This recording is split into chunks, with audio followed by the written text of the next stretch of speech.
साल 1890 New York state prison. William कैम्लर नाम के एक आदमी को मौत की सजा दी जाती है, पर इस बार ये सजा फांसी पर लटका कर नहीं बल्कि कुर्सी पर बांध कर दी जानी थी। तय समय पर उसे लोहे की कुर्सी से बांध दिया जाता है और 17 सेकंड तक बिजली का हाई वोल्टेज करंट दिया जाता है। समय पूरा होते ही डॉक्टर कैम्लर को मृत घोषित कर देते हैं, पर तभी कैम्लर की दर्द भरी चीख पूरे चेंबर को हिला देती है। वो पूरी तरह से मरा नहीं था और उसको मारने के लिए दोबारा उसे करंट का झटका दिया जाता है। रिपोर्ट्स बताती हैं कि 2 मिनट के इस एग्जीक्यूशन में पूरा चेंबर जले हुए मांस की बदबू से भर गया था। 2 विटनेसेस बेहोश हो गए थे और बाकी सभी को जबरदस्त उल्टियां शुरू हो गई थीं। देश का ये सबसे क्रूलेस्ट स्टेट ऑथराइज्ड एग्जीक्यूशन था। ये पूरा आइडिया, पूरा प्लान किसी सनकी इंसान का नहीं बल्कि दुनिया भर में मशहूर वैज्ञानिक थॉमस एल्वा एडिसन का था।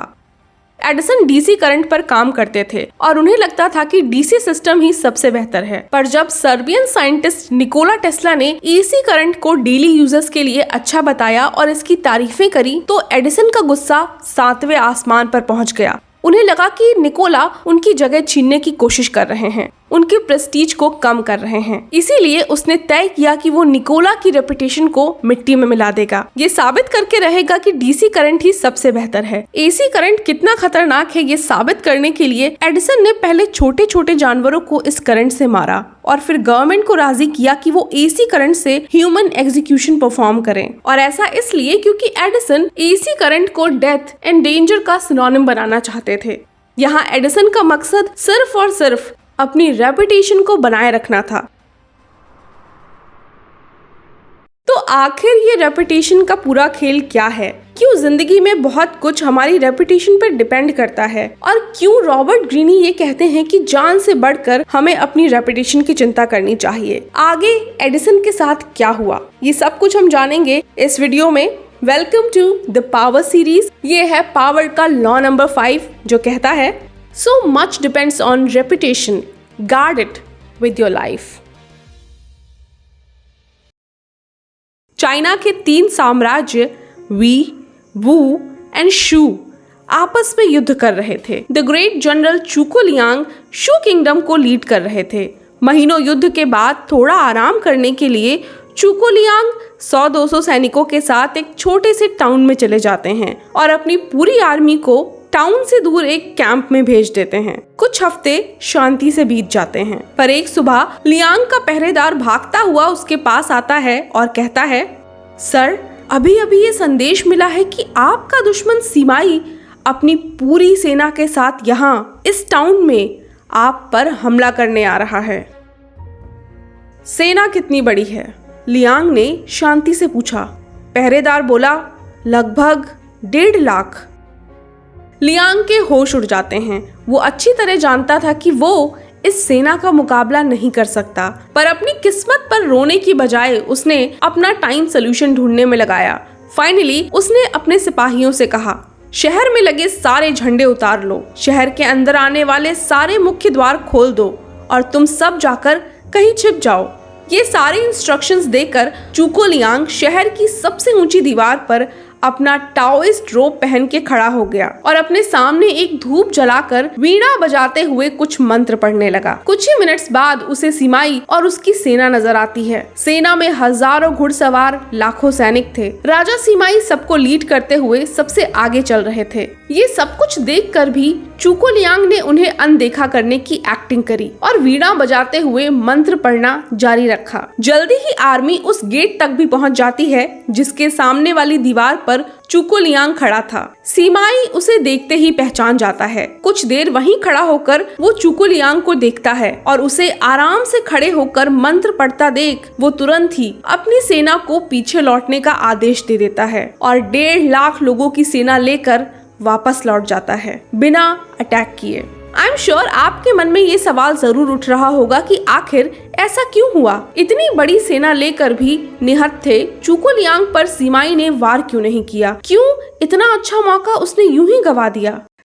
दोस्तों, दरअसल ये सब कुछ चुकोलियांग की इमेज का खेल था। चुकोलियांग चाइना में द स्लीपिंग ड्रैगन नाम से जाना जाता था। तीनों किंगडम उसकी बहादुरी, उसके तेज दिमाग और उसकी ताकत से वाकिफ थे, क्योंकि उसने काम ही ऐसे किए थे। एक बार दुश्मन की आर्मी का एक लेफ्टिनेंट चूको लियांग के कैंप आता है और ये प्रस्ताव रखता है कि वो खुफिया जानकारी के साथ साथ मदद भी देगा। लियांग ये बात सुनते ही समझ जाता है कि ये एक चाल है और लेफ्टिनेंट एक भगौड़ा है। लियांग तुरंत ही उसका सर कलम करने का आदेश दे देता है, पर आखिरी मिनट पर उसकी सजा को रोक देता है। अपनी जान के लिए कांपते हुए लेफ्टिनेंट के सामने अब लियांग एक प्रस्ताव रखता है कि अगर उसे अपनी जान प्यारी है तो अब से उसे लियांग के लिए काम करना पड़ेगा। लेफ्टिनेंट मान जाता है और लियांग की तरफ से दुश्मनों को झूठी जानकारियां देने लगता है। इस एक रणनीति के दम पर लियांग कई सारी लड़ाइयां जीत जाता है। इसी तरह एक बार लियांग ने मिलिट्री सील चोरी कर ली, उसकी मदद से नकली कागजात बनवाए और इन कागजों पर सेना को दूसरी जगह जाने का आदेश लिखा। इसके बाद इन कागजों को दुश्मन की सेना तक पहुंचाया। कागज पर सील होने की वजह से सैनिकों ने भी उस पर यकीन कर लिया और शहर से दूर चले गए। उसी वक्त मौका पाते ही लियांग ने उस राज्य पर अपना नियंत्रण कर लिया। और तो और एक बार तो उसने अपने दुश्मन को ये यकीन दिलाया कि उसका सबसे करीबी जनरल ही गद्दार है, और बाद में उस जनरल के सामने ऐसी सिचुएशंस खड़ी करी कि वो मजबूर होकर लियांग के साथ आ गया। स्लीपिंग ड्रैगन ने बड़ी ही खूबसूरती से चाइना के अंदर सबसे होशियार जनरल होने की प्रतिष्ठा बनाई थी और उसका हर दुश्मन इस बात को मानता भी था। वक्त के साथ साथ लियांग ने अपने नाम को एक हथियार बना लिया था और अब सिर्फ उसका नाम ही काफी था उसके दुश्मनों में खौफ पैदा करने के लिए। वापस चलते हैं पहली घटना पर, जब सीमाई 1.5 लाख लोगों की सेना के साथ चूको लियांग के सामने था। सीमाई चूको लियांग से पहले भी कई बार लड़ चुका था, इसीलिए लियांग की ताकत को वो अच्छी तरह समझता था। जब उसने खुले शहर में खुले मुख्य द्वार के सामने लियांग को बिना किसी सुरक्षा के प्रार्थना करते देखा तो वो यकीन ही नहीं कर पाया। सीमाई को यही लगा कि हर बार की तरह इस बार भी ये लियांग की कोई चाल है और लियांग यही चाहता है कि वो उसके झांसे में आ जाए। लियांग की बॉडी लैंग्वेज से यही लग रहा था कि मानो वो सीमाई को चैलेंज कर रहा हो कि तुम अंदर आकर तो देखो, तुम्हारा और तुम्हारी इस सेना का क्या हश्र होता है।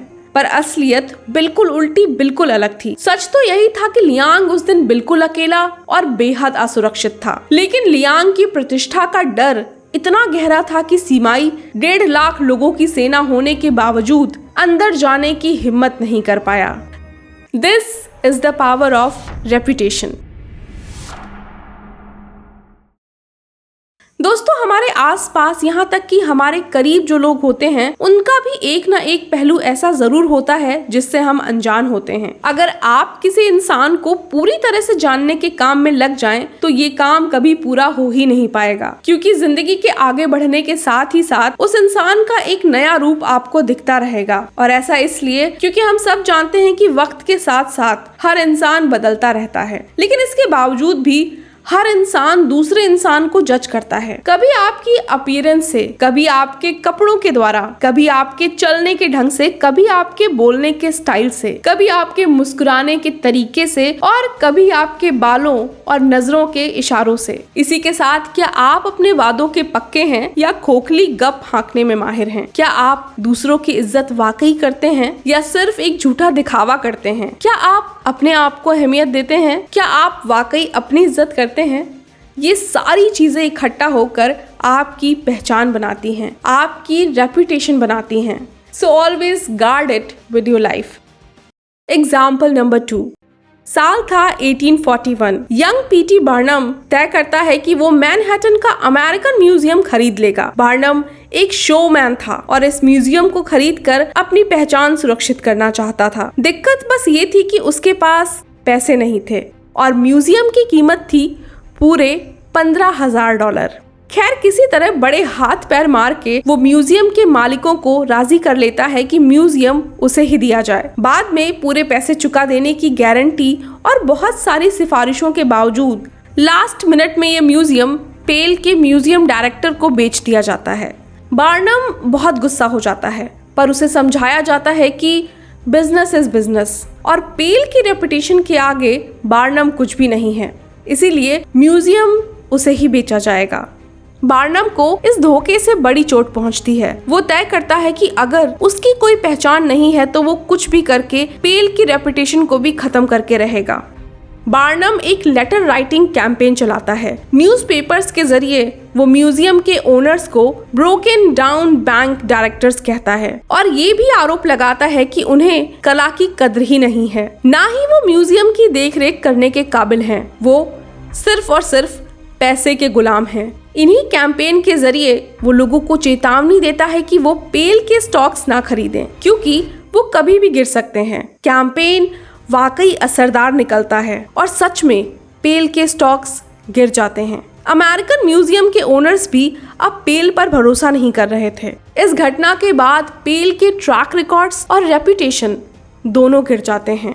पर पेल की ये गिरावट बार्नम के लिए बड़ी फायदेमंद साबित होती है। वो अपना नाम और पहचान दोनों बना लेता है। पेल को इस घटना से उबरने में कई साल लग जाते हैं, पर वो ये कभी नहीं भूला कि इस सिचुएशन में वो बार्नम की वजह से ही फंसा था। अब पेल की बारी थी बार्नम पर अटैक करने की। इसीलिए उसने अपने म्यूजियम को हाई ब्रो एंटरटेनमेंट के तौर पर प्रमोट करना शुरू किया। अपने म्यूजियम के प्रोग्राम्स को ज्यादा साइंटिफिक बताया। हिप्नोटिज्म यानी सम्मोहन पेल के म्यूजियम का एक खास शो था, जिसे देखने के लिए दर्शक बड़ी तादाद में इकट्ठा होने लगे थे। इन अदर वर्ड्स, पेल अपनी पुरानी रेपुटेशन पर वापस लौटने लगा था। पर पेल की ये बढ़ती हुई लोकप्रियता बार्नम को बड़ी चुभ रही थी। इसीलिए उसने डिसाइड किया कि एक बार फिर से वो पेल की रेपुटेशन को टारगेट करेगा, उसी पुराने तरीके से। कुछ दिनों के बाद बार्नम भी एक परफॉर्मेंस का आयोजन करता है, जिसमें वो खुद एक छोटी बच्ची के साथ परफॉर्म कर रहा था। परफॉर्मेंस में एक छोटी लड़की गहरी नींद में ऑडियंस के सामने लाई जाती है और इसके बाद बार्नम ऑडियंस में से कुछ लोगों को हिप्नोटाइज करने की कोशिश करता है। पर उसके कई बार कोशिश करने के बाद भी जब कोई भी शख्स हिप्नोटाइज नहीं होता है तो वो गुस्से में आने का नाटक करता है और ऑडियंस से कहता है, देखो आप तो नहीं, लेकिन ये लड़की सम्मोहित है और ये साबित करने के लिए मैं इसकी एक उंगली काटूंगा और इसे कुछ भी महसूस तक नहीं होगा। इतना बोलते ही जैसे ही बार्नम चाकू उठाता है, वो लड़की उठकर भाग जाती है और सभी लोग जोर जोर से हंसने लगते हैं। ये नाटक बार्नम ने हफ्तों तक चलाया और हिप्नोटिज्म का मजाक बनाया, जिसकी वजह से लोगों का हिप्नोटिज्म पर भरोसा नहीं रहा और ना ही पेल के एक्सपेरिमेंट्स पर। कुछ ही हफ्तों बाद पेल की म्यूजियम की भीड़ कम हो गई और साथ ही उसका वो हिट शो भी बंद हो गया। इस घटना के बाद बार्नम ने जिंदगी भर के लिए एक बेहतरीन शोमैन की रेपुटेशन बना ली और दूसरी तरफ पेल कभी संभल ही नहीं पाया।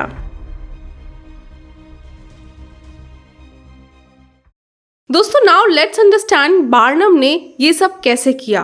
पेल की रेपुटेशन को खत्म करने के लिए बार्नम ने दो अलग अलग टैक्टिक्स यूज करी। पहला, उसने लोगों के मन में पेल के प्रति शक पैदा करे, डाउट्स के बीज बोए, ऐसे डाउट्स जो आखिरी में सच बनते गए। दोस्तों, थोड़ा ध्यान दीजिएगा, जब आप अपने दुश्मन की रेपुटेशन पर एक स्ट्रेटेजी के साथ वार करते हैं तो उसका बचना बहुत मुश्किल हो जाता है, क्योंकि वो इंसान किसी ना किसी तरीके से अपने ऊपर आए डाउट्स को खत्म करने की पूरी कोशिश करता है और उसकी ऐसी कोशिशें लोगों को सोचने पर मजबूर कर देती हैं कि अगर वो सच्चा है तो इतना तिलमिला क्यों रहा है, इन बातों को इतना सीरियस क्यों ले रहा है, इसका मतलब जरूर कुछ गड़बड़ है, शायद उस पर लगने वाले आरोप सच हैं। और अगर वो इन बातों को डिफेंड कर भी लेता है तब भी उसकी रेपुटेशन पर एक करारी चोट पहुंचेगी। दूसरे ऑप्शन की बात करें तो अगर वो सब कुछ अनदेखा करने का रास्ता चुनता है तब भी उसकी चुप्पी यहाँ पर उसका एक्सेप्टेंस ही मानी जाएगी। लोग समझेंगे कि सारी बातें सच हैं, तभी तो ये इंसान बात करने से बच रहा है। यहाँ पर बस एक बात का खास ख्याल रखना होगा कि आप जो भी डाउट्स उठाएं वो खोखले ना हो, बल्कि चट्टान की तरह मजबूत हों। बाकी फिर वो सच्चे हों या झूठे, इससे कोई फर्क नहीं पड़ता। बार्नम ने जो दूसरी चीज करी वो ये कि उसने पेल की रेपुटेशन का मजाक उड़ाया। इससे लोगों के मन में जो डाउट्स थे वो और गहरे होते गए। उसने बड़ी होशियारी से मजाक ही मजाक में अपने दुश्मन यानी पेल को मैदान से पूरी तरह उखाड़ फेंका। दोस्तों, अगर आपको अपने दुश्मन की रेपुटेशन को तोड़ना है तो आपको बहुत ज्यादा होशियार और सावधान रहना होगा, वरना आपका एक गलत कदम आपकी अपनी रेपुटेशन को चोट पहुंचा सकता है। और यही कुछ हुआ एडिसन के साथ। निकोला की रेपुटेशन को चोट पहुंचाने के चक्कर में उसने जो प्लान किया था वो बुरी तरह फेल हुआ और इस वजह से एडिसन की खुद की रेपुटेशन को बड़ा झटका लगा। हालांकि बाद में उसने अपनी वो जगह फिर से पा ली, पर उस वक्त टेस्ला को चोट पहुंचाने के चक्कर में उसने अपने ही पैरों पर कुल्हाड़ी मार ली थी। इसीलिए जब भी आप किसी को बदनाम करने का प्रयास करते हैं तो अपनी लिमिट बनाइए, क्योंकि लिमिट के बाहर जाकर आप अपनी इमेज खराब करने के साथ साथ एक दुश्मन भी बना लेंगे। दोस्तों, एक अच्छी रेपुटेशन बनाना कोई रातों रात का खेल नहीं है। इसमें वक्त लगता है, सब्र करना पड़ता है। अपनी रेपुटेशन बनाने की शुरुआती दिनों में आपको किसी एक क्वालिटी को चुनकर उस पर काम करना है, जैसे ऑनेस्टी, जेनरोसिटी या कनिंगनेस। किसी भी एक क्वालिटी को चुनकर थमकर शांति से उस पर काम करिए। आपकी रेपुटेशन का फाउंडेशन स्ट्रांग होना बहुत जरूरी है, वरना लोग आपको दोगला समझेंगे। वहीं एक सॉलिड फाउंडेशन आपकी रेपुटेशन को लंबे समय तक सुरक्षित रखेगी। अपने अपीयरेंस पर ध्यान दीजिए। हमेशा अच्छे कपड़े पहने, प्रेजेंटेबल लगे। जब आप अच्छे दिखते हैं तो लोग अनजाने में ही आपको ज्यादा महत्व देते हैं। आप दूसरों को अपने अपीयरेंस के दम पर डिस्ट्रैक्ट करके उन पर जीत हासिल कर सकते हैं। अच्छी रेपुटेशन लोगों में एक डर पैदा करती है। वो आपसे बिना मतलब के उलझते नहीं हैं, बल्कि ना चाहते हुए भी आपकी हाँ में हाँ मिलाने लगते हैं। दोस्तों, प्रतिष्ठा बनाने और बनाए रखने का ये जाल हमारे चारों तरफ है। हम चाह कर भी अपने आप को इससे दूर नहीं कर सकते और देखा जाए तो किसी ना किसी रूप में हम सब रेपुटेशन के दम पर ही दूसरों को जज करते हैं। फॉर एग्जाम्पल, मान लीजिए आपके सामने दो फोन रखे जाएं, जिसमें से एक एप्पल हो और दूसरा उससे भी ज्यादा अच्छे फीचर्स वाला एक फोन हो। तो यहाँ पर ऐसी सिचुएशन में कोई भी समझदार इंसान एप्पल को ही चुनेगा। क्यों? जवाब सिंपल सा है। एप्पल ने सालों साल मेहनत करके अपनी एक रेपुटेशन बनाई है, जिसको तोड़ना इतना आसान नहीं है। सो आई होप अब आप समझ गए होंगे कि रेपुटेशन कितनी इंपॉर्टेंट चीज है। अगर आप अपनी रेपुटेशन पर काम नहीं करेंगे, उसे नहीं बनाएंगे, तो लोग अपने लेवल के हिसाब से आपकी रेपुटेशन डिसाइड करने लगेंगे। इसीलिए be the master of your fate and also of your reputation. That's it for today। उम्मीद है आज का ये वीडियो आपको पसंद आया होगा। अपने विचार आप मुझे कमेंट सेक्शन में जरूर बताएं। तब तक के लिए अपना और अपनी रेपुटेशन का खास ख्याल रखें। फिर मिलते हैं अगले वीडियो में एक नए लॉग के साथ। तब तक के लिए बाय बाय।